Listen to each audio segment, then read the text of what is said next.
பொதுவாக பசங்களுக்கு மலையில் ரைட் பண்ணுறதுனா ரொம்ப பிடிக்கும். அதுவே ஆஃப் ரோடு மாதிரி ஒரு பிளேஸ் கிடைச்சா சொல்ல வேணும். உங்கள் கேங்கில் கண்டிப்பாக ஒரு பைக்கர் இருப்பார். அந்த பைக்கருக்கு இந்த வீடியோவை கண்டிப்பாக ஷேர் பண்ணுங்கள். இந்த இடம் எங்கே லொக்கேட் ஆகிருக்கு அப்படின்னு பார்த்தீங்கன்னா, ஏற்காடு போகிற வழியில் தான் இருக்குது. ஏற்காட்டுக்கு மொத்தம் 3 வழியில் போகலாம். சேலம் டு ஏற்காடு, குப்பனூர் வழியாக ஏற்காடு, 3வது தான் நான் சொல்கிறேன் இந்த கோவிலூர் வழியாக போகிற ரூட். இந்த ரூட்டில் நீங்கள் போக போகிறீங்கன்னா நான் சொல்கிற விஷயத்தெல்லாம் கண்டிப்பாக மைண்டில் வச்சுக்கோங்க.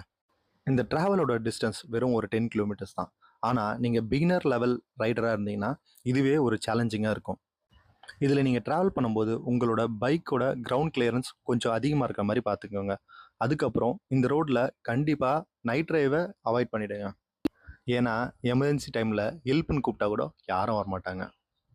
இந்த மலைப்பாதையில் 5லேருந்து 6 ஏர்பின் பென்ஸ் வரும். எல்லாமே ரொம்பவே குறுகலாக இருக்கும்.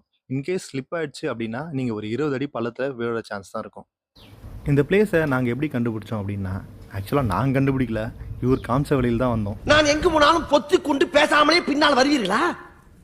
லகட பாண்டியா.